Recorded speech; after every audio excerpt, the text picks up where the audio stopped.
The morning sun streamed through the grand windows of Windsor Castle as Queen Camilla made her way down the marble corridor toward the Princess of Wales' private quarters. She had been looking forward to this visit with Kate, hoping to discuss the upcoming charity gala and perhaps share some tea and conversation. The relationship between the two women had grown warmer over the years, built on mutual respect and their shared devotion to the royal family. As Camilla approached Kate's sitting room, she noticed something unusual. The door was slightly ajar, and she could hear Kate's voice inside, sounding distressed. Camilla paused, wondering if she should announce herself or come back later. The conversation seemed private, but the tone in Kate's voice made her concerned. "I just don't understand how they could simply disappear," Kate was saying to someone, her voice carrying a note of frustration that Camilla rarely heard from the composed princess. "They were right here on my dressing table yesterday evening. I specifically remember placing them there after the state dinner." Camilla gently knocked on the doorframe and peered inside. Kate was standing near her elegant mahogany dressing table, speaking to Mrs. Henderson, her longtime personal assistant. The older woman looked equally puzzled and was carefully checking through various jewelry boxes and drawers.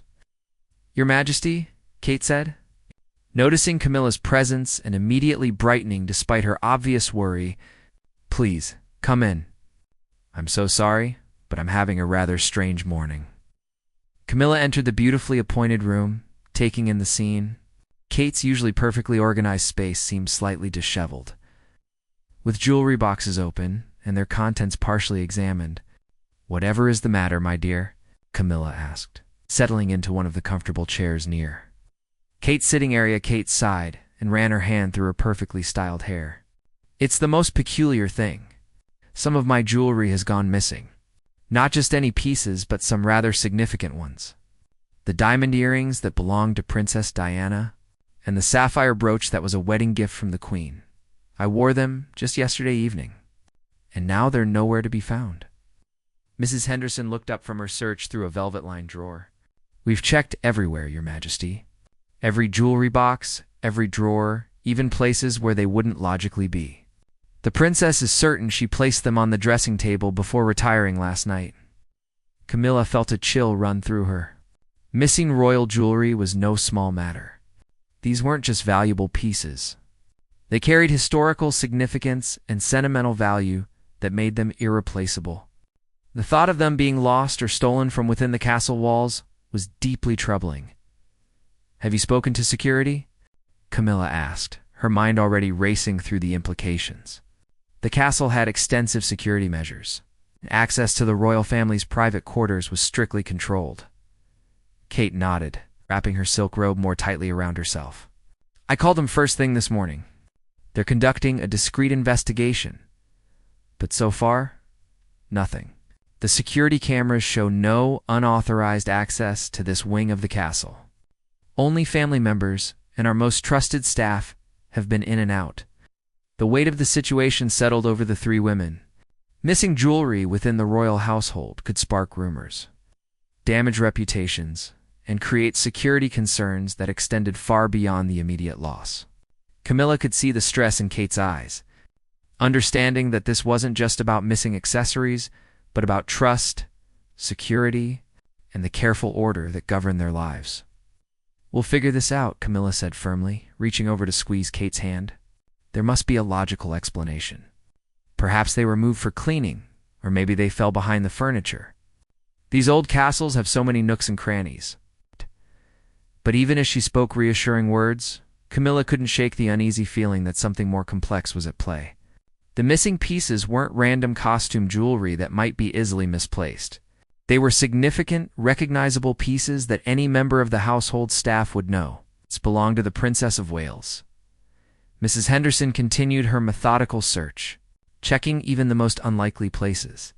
She lifted cushions, looked behind picture frames, and even checked the bathroom vanity. Her thoroughness was impressive, but it was also becoming clear that the jewelry simply wasn't in the room. "Perhaps we should expand the search," Kate suggested, though her voice carried little hope. "Maybe I absent-mindedly carried them to another room, though I can't imagine when or why I would have done such a thing." As the morning progressed, more staff members were quietly brought into the search. Housekeeping staff retraced their steps from the previous evening and morning, checking laundry baskets and waste bins just in case the jewelry had somehow been accidentally swept up. The head of security conducted interviews with everyone who had access to the princess's quarters. Camilla stayed by Kate's side throughout the morning, offering support and helping to coordinate the search efforts. She found herself studying the faces of each staff member who entered the room, looking for any sign of nervousness or guilt. The thought that someone they trusted might be involved was painful to consider. The mystery deepened as the hours passed. No trace of the missing jewelry appeared, despite the increasingly thorough search. Security reported no unusual activity, no unauthorized access, and no suspicious behavior from any staff members. It was as if the precious pieces had simply vanished into thin air by noon. Both women were exhausted from the stress and confusion. They sat together in Kate's sitting area, sharing a quiet lunch, while the investigation continued around them. The missing jewelry had become more than just a loss. It had become a puzzle that challenged everything they thought they knew about the security and trustworthiness of their household. Neither woman could have imagined that the solution to their mystery would come from the most unexpected source, or that it would reveal a secret that would change how they viewed someone very close to their family. 3 days had passed since the mysterious disappearance of Kate's jewelry. The atmosphere in the castle had grown increasingly tense. The security investigation had expanded beyond the princess's quarters, with discreet inquiries being made throughout the household staff.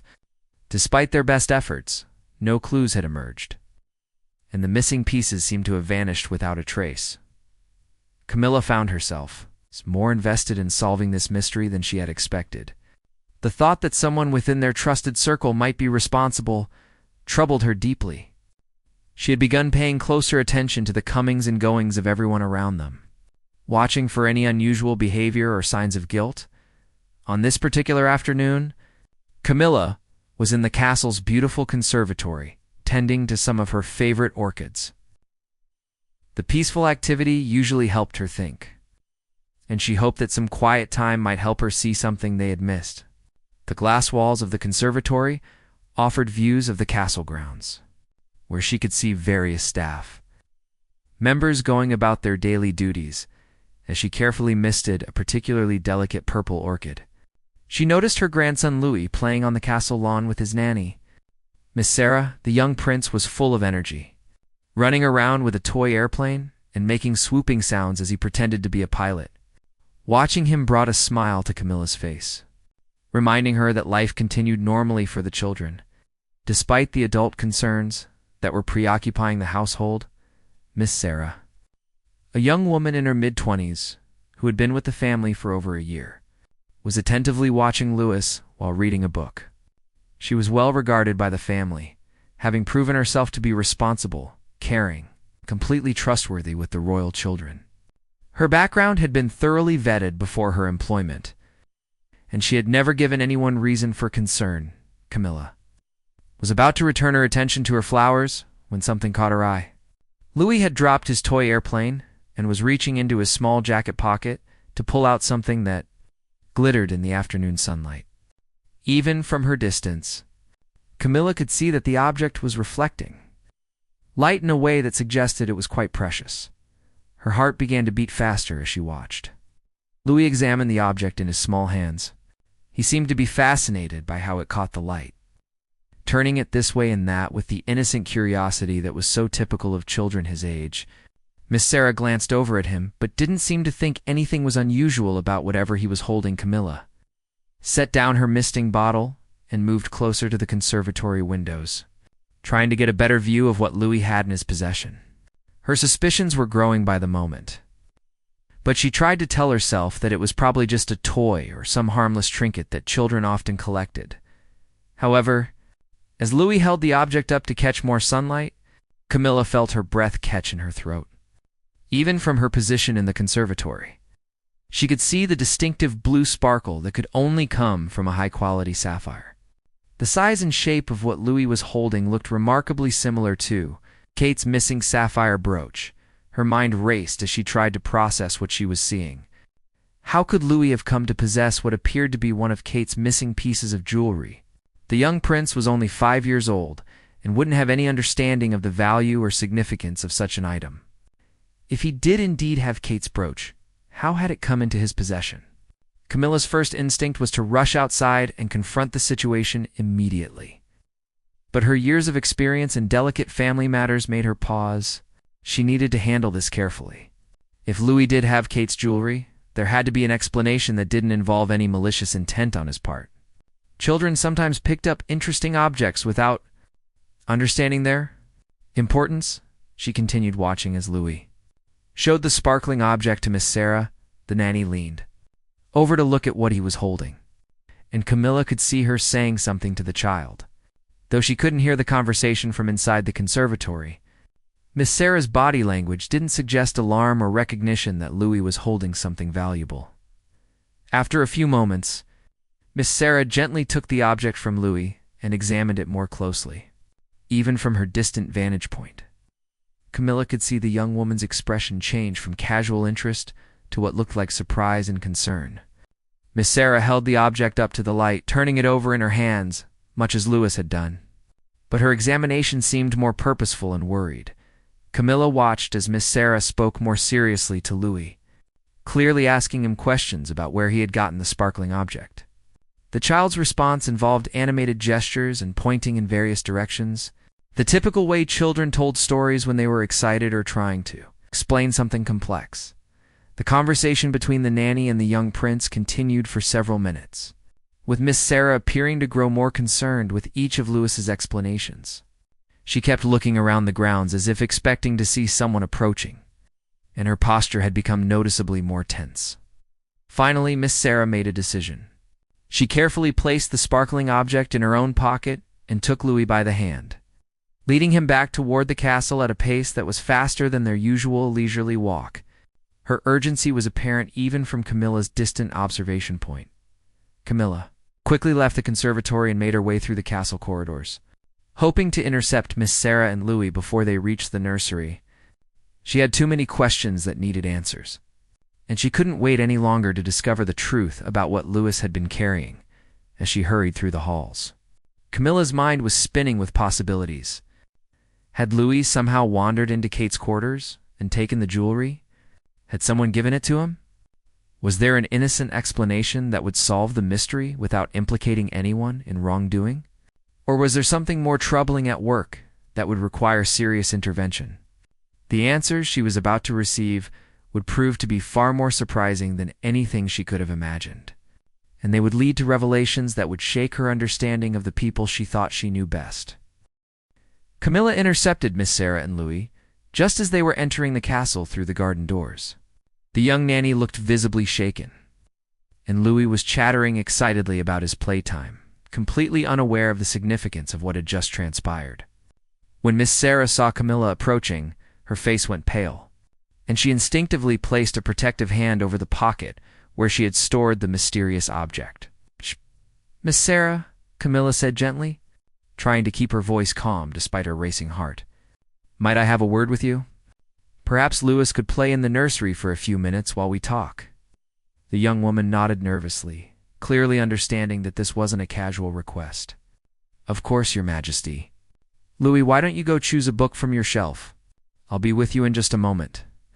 Louis skipped off happily toward the nursery, leaving the two women alone in the corridor. Miss Sarah stood with her hands clasped in front of her, looking like someone who had been caught in a situation far beyond her understanding or control. "I believe you may have found something that belongs to the Princess of Wales," Camilla said carefully, watching the young woman's face for any sign of deception or guilt. What she saw instead was relief mixed with obvious worry. "Miss." Sarah reached into her pocket and withdrew the sparkling object that Camilla had seen Louis examining. Even in the corridor's subdued lighting, there was no mistaking the distinctive sapphire brooch that had been among Kate's missing jewelry. The piece was exactly as Kate had described it, with its intricate gold setting and the unmistakable blue stone that had been a wedding gift from the late Queen. "I was hoping someone would ask me about this," Miss Sarah said, her voice trembling slightly. "I've been sick with worry ever since Louis showed it to me, but I wasn't sure who to tell or how to explain it. I knew it had to be valuable, but I had no idea it belonged to the Princess of Wales." Camilla felt a mix of relief and growing curiosity. The young woman's obvious distress and willingness to immediately produce the brooch suggested that she wasn't involved in any theft. But the mystery of how Louis had come to possess it was still unsolved. "Tell me exactly what happened," Camilla said, guiding Miss Sarah to a small sitting area near the nursery where they could speak privately. "How did Louis come to have this brooch?" Miss Sarah took a deep breath, clearly trying to organize her thoughts. "He's had it for 2 days now, Your Majesty. He told me it was a present from his grandfather, that Grandpa Charlie had given it to him because it was pretty and sparkly. I assumed it was just some costume jewelry, maybe something from the gift shop or a toy. Children often get attached to shiny objects." Camilla felt her stomach tighten. His grandfather Charlie was how Louis referred to King Charles. Miss Sarah was referring to the king. The implications of what the nanny was saying were staggering. Had Charles somehow taken Kate's jewelry and given it to his grandson? The idea seemed impossible, but the evidence was literally sparkling in Miss Sarah's trembling hands. "Did you see the king give this to Louis?" Camilla asked, trying to keep her voice steady, despite the turmoil she was feeling inside. Miss Sarah shook her head. "No, Your Majesty. Louis came to me with it yesterday morning, very excited about his new treasure. He said Grandpa Charlie had given it to him the evening before, when he visited the nursery for their usual bedtime story. I thought it was sweet that His Majesty had brought Louis a little gift." The pieces were starting to come together in Camilla's mind, but the picture they were forming was deeply troubling. Charles had indeed visited the children's nursery 2 evenings ago, just as he did several times a week. It was one of his favorite parts of the day, reading stories to his grandchildren and spending time with them away from the formal demands of royal duties. But if Charles had given Louis the brooch during that visit, where had he gotten it? The timeline matched perfectly with when Kate's jewelry had gone missing. The brooch had disappeared from Kate's dressing table sometime after the state dinner, and Charles had visited the nursery the following evening. "Miss Sarah, I need you to think very carefully," Camilla said, leaning forward slightly. "Did Louis mention anything else about how he received this gift? Did he say anything about where his grandfather had found it, or why he was giving it to him?" The young nanny considered the question seriously. "He did say something strange, now that I think about it. He told me that Grandpa Charlie said the pretty sparkly thing was lost, and that he had found it and thought Louis might like to keep it safe. Louis was very proud about being trusted to take care of something special." Camilla closed her eyes for a moment, trying to process this information. If Miss Sarah's account was accurate, it suggested that Charles had somehow come across Kate's missing brooch and, perhaps not recognizing its significance or ownership, had given it to Louis as a gift. But how had Charles found it, and where had it been lost?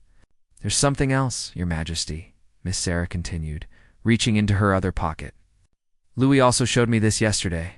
She produced a pair of diamond earrings that Camilla immediately recognized as the other missing pieces from Kate's collection, the sight of Diana's former earrings. In the nanny's hands made Camilla feel dizzy. The mystery was deepening rather than resolving. If Charles had given both the brooch and the earrings to Louis, claiming he had found them, then where exactly had he discovered these precious items? "Louis said his grandfather found these in the garden," Miss Sarah explained, seeing Camilla's shocked expression. "He told Louis that someone must have dropped them while walking outside, and since no one had claimed them, Louis could have them as special treasures." A terrible thought began to form in Camilla's mind. Could Charles be experiencing some kind of confusion or memory problem that would explain his unusual behavior? The idea was frightening to consider, but it would account for his apparent failure to recognize valuable royal jewelry and his decision to give the pieces to a child as toys. She thought back to recent conversations with her husband, searching for any signs that he might be experiencing cognitive difficulties. Charles had seemed perfectly normal in their interactions, sharp and engaged as always. But memory problems could be subtle in their early stages. And perhaps she had missed the warning signs. "Miss Sarah, I need you to promise me that you won't mention this conversation to anyone else for now," Camilla said, carefully taking the jewelry from the young woman's hands. "I need to sort this situation out before it becomes a larger problem." The nanny nodded eagerly, clearly relieved to have the burden of the mysterious jewelry removed from her shoulders. "Of course, Your Majesty. I was hoping someone would help me figure out what to do. I've been so worried about having such valuable items in my possession." As Miss Sarah returned to the nursery to care for Louis, Camilla remained in the corridor, holding Kate's missing jewelry and trying to decide how to handle this delicate situation. She needed to speak with Charles immediately, but she also dreaded the conversation that awaited her.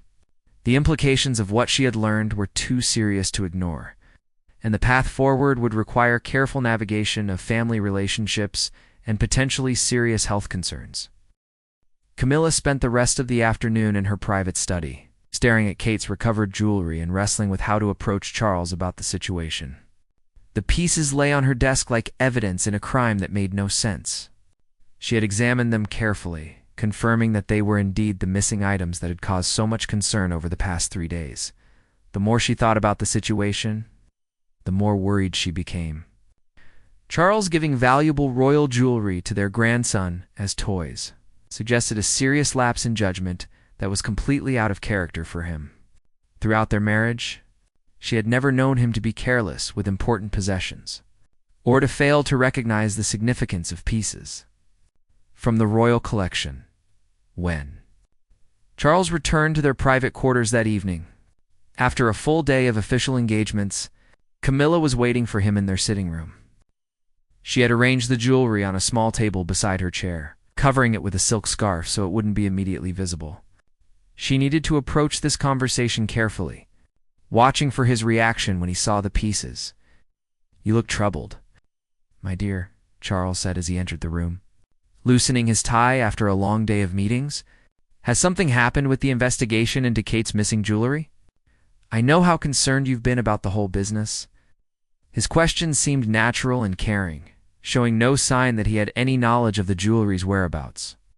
Camilla studied his face carefully, looking for any hint of confusion or memory problems. But he appeared perfectly normal and alert.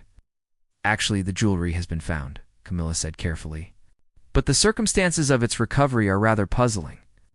Charles settled into his favorite chair across from her, giving her his full attention. "That's wonderful news. Where was it discovered?" "I imagine Kate must be greatly relieved." Camilla slowly pulled away the silk scarf, revealing the sparkling brooch and diamond earrings on the table between them. She watched Charles's face intently, looking for any sign of recognition or guilt. But what she saw instead was complete surprise. "Good heavens," Charles said, leaning forward to get a better look. "Those are certainly Kate's missing pieces. Where on earth were they found?"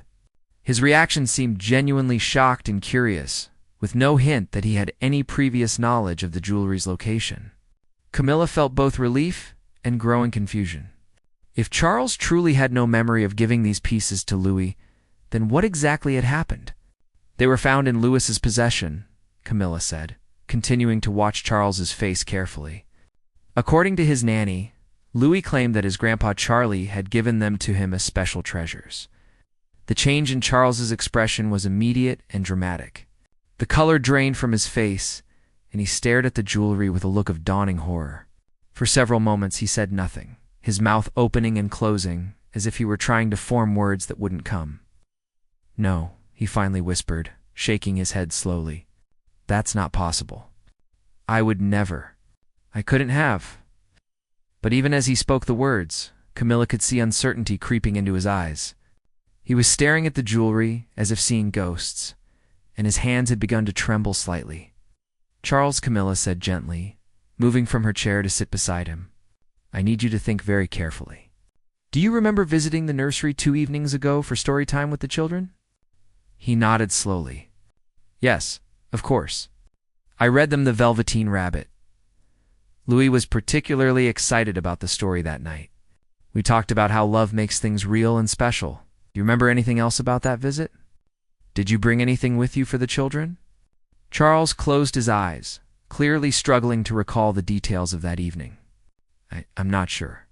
I remember the story, and I remember Louis being very affectionate that night.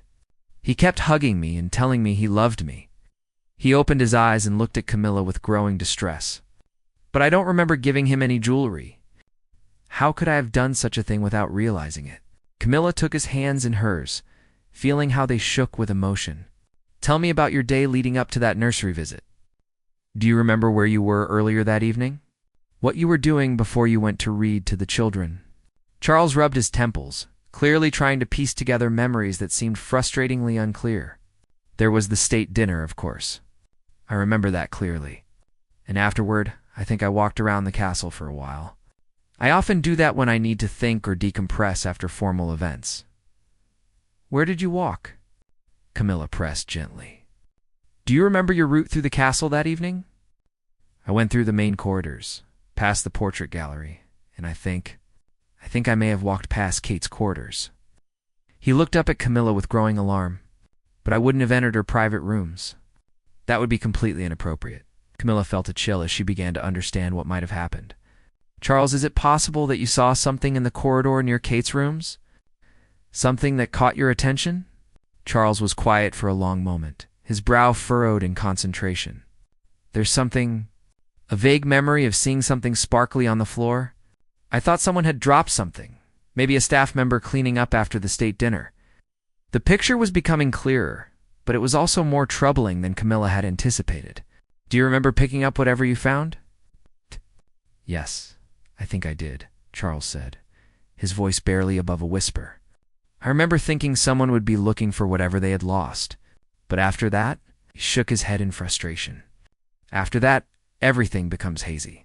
I remember reading to Lewis, but I can't recall the details of our conversation or what happened to the items I had found." Camilla felt her heart breaking for her husband. It was becoming clear that Charles had indeed found Kate's jewelry in the corridor, probably after it had somehow fallen from her room or been dropped by someone else.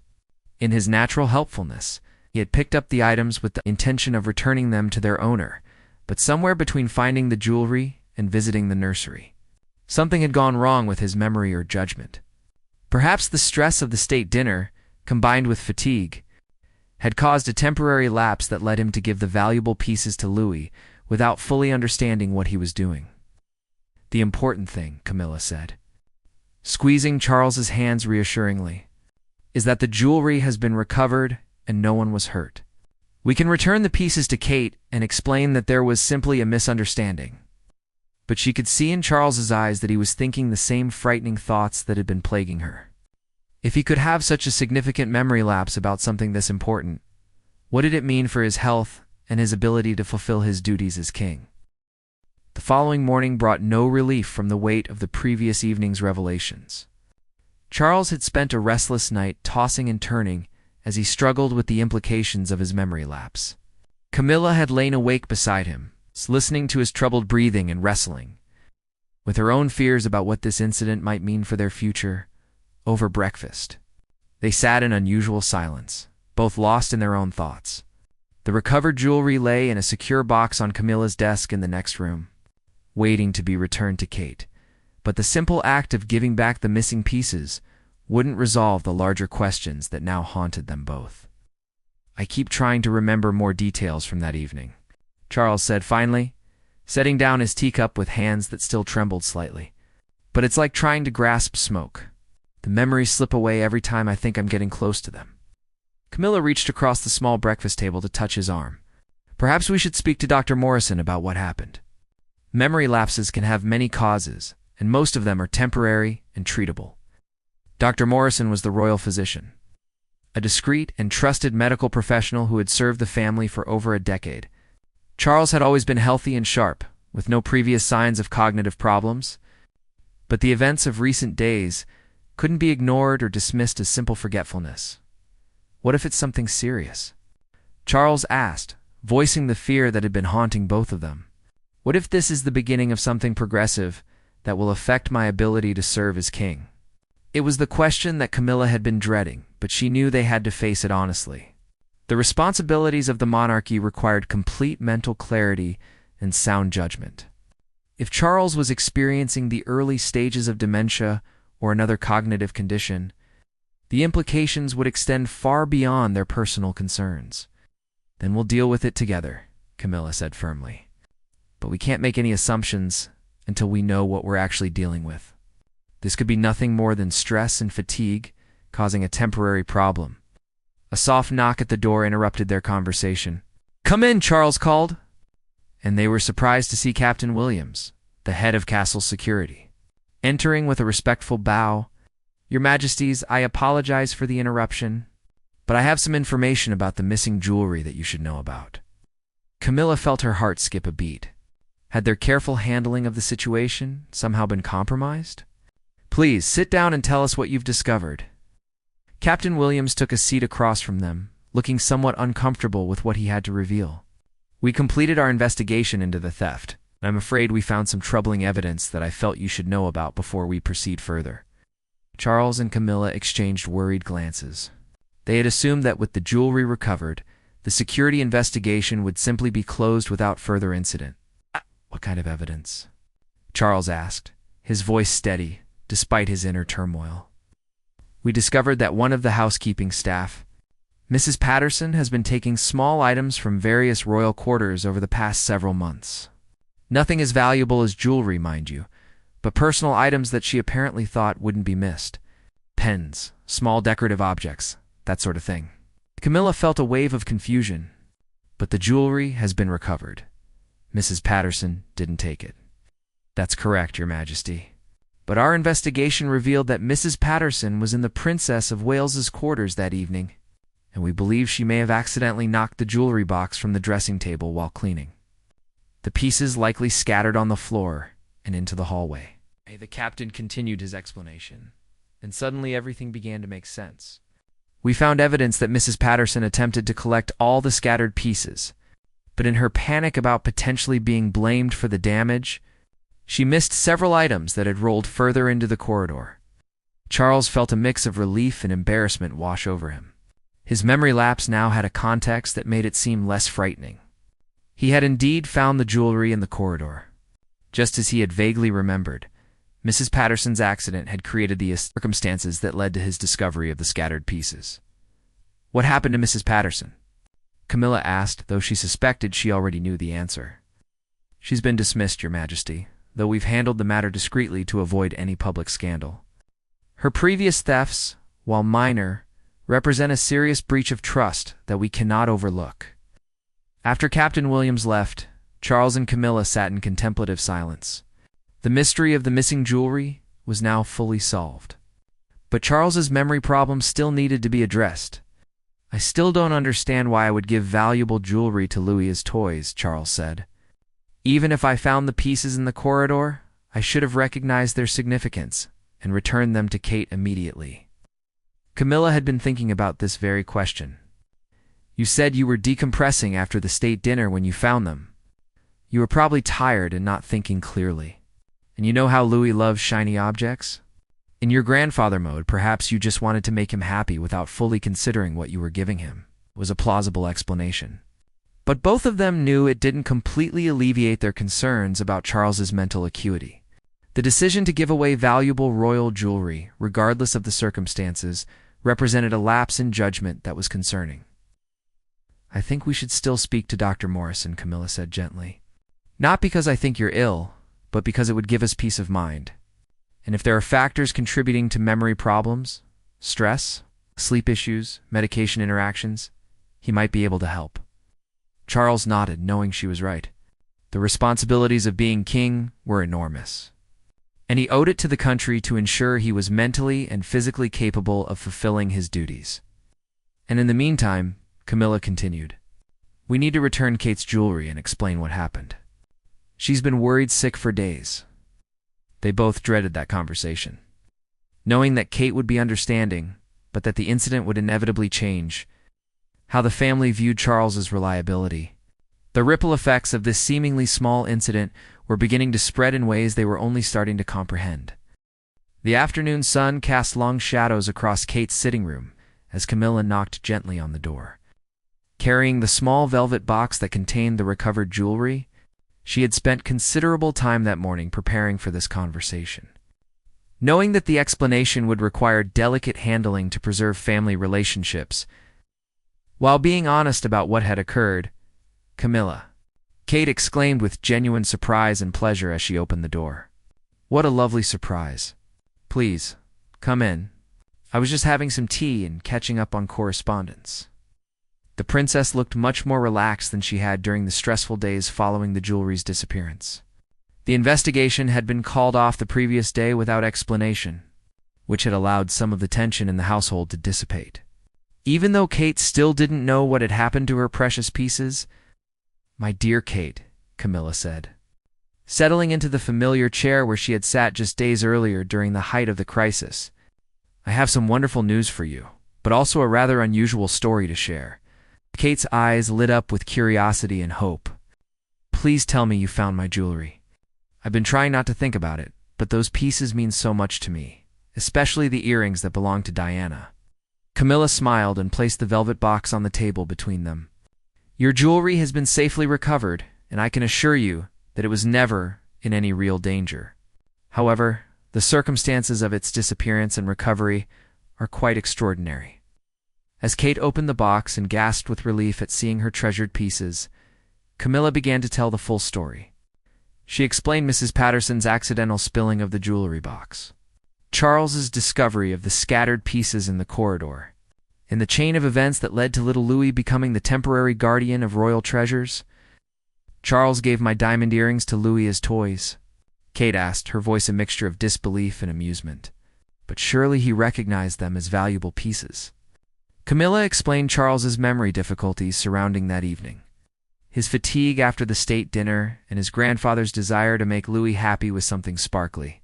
She was careful to present the incident as an isolated occurrence brought on by unusual circumstances rather than suggesting any serious health concerns. Kate listened intently, her initial shock giving way to understanding and even gentle laughter. I can actually picture Louis's excitement at receiving such special treasures from his grandfather. He does love anything that sparkles and shines. Miss Sarah was beside herself with worry once she realized what Louis actually had, Camilla continued. She knew the pieces were too valuable to be toys, but she didn't want to get anyone in trouble by reporting it. The princess carefully lifted the sapphire brooch from the box, examining it for any damage. Finding it perfectly intact, she felt a wave of gratitude wash over her. "I'm just so relieved to have them back. And honestly, knowing that they were safe with Louis makes the whole experience less traumatic. At least they were with family." Kate's gracious response was exactly what Camilla had hoped for. But she knew there were still concerns that needed to be addressed. "Kate, I hope you understand that Charles is quite embarrassed about this incident. He's worried that his memory lapse might reflect poorly on his abilities." The princess set down the jewelry and looked at Camilla with sincere compassion. "Please tell Charles that I understand completely. We all have moments when stress and fatigue affect our judgment. The important thing is that no harm was done, and honestly, this will probably become one of those family stories we laugh about for years to come." Over the next hour, they discussed how to handle the aftermath of the incident. They agreed that the details would remain within the immediate family, with only the most basic explanation given to the security staff who had been involved in the investigation. Miss Sarah would be commended for her honesty and discretion in handling such a delicate situation. "How is Charles feeling about all of this?" Kate asked as their conversation began to wind down. "He's scheduled to see Dr. Morrison tomorrow," Camilla admitted. "Not because we think anything serious is wrong, but because we want to make sure there aren't any underlying factors that might have contributed to his memory difficulties that evening." Kate nodded approvingly. "That sounds very sensible. And Camilla, please know that this incident doesn't change how William and I feel about Charles's capabilities as king. One moment of confusion doesn't erase decades of wisdom and leadership." Camilla prepared to leave. Kate suddenly laughed softly. I think I'm actually going to miss the mystery a little bit. For a few days there, I felt like we were living in an Agatha Christie novel, though I'm certainly glad for the happy ending." 3 weeks later, Dr. Morrison's comprehensive evaluation revealed that Charles's memory lapse had indeed been caused by a combination of stress, fatigue, and a temporary medication interaction that had since been resolved. The incident had served as a valuable reminder of the importance of managing the enormous pressures of royal life. The stolen jewelry mystery had become a cherished family story, told with affection and humor at private gatherings. Louis, still unaware of the true value of his temporary treasures, often asked his grandfather when he might find more pretty, sparkly things. During his walks around the castle, Mrs. Patterson's dismissal had been handled so discreetly that most of the household staff remained unaware of her role in the incident. The security protocols had been quietly strengthened to prevent similar accidents in the future. Most importantly, the crisis had brought the family closer together, demonstrating their ability to handle difficult situations with grace, understanding, and mutual support. What had begun as a frightening mystery had ended as a testament to the strength of their family bonds and their commitment to protecting each other through any challenge. Camilla often reflected on how a few scattered pieces of jewelry had taught them all valuable lessons about trust, communication, and the importance of approaching family difficulties with love and patience rather than suspicion and blame. The royal guard's disclosure about Louis's innocent involvement had ultimately revealed not a scandal, but the deep affection between a grandfather and his grandson, and a family's ability to navigate unexpected challenges together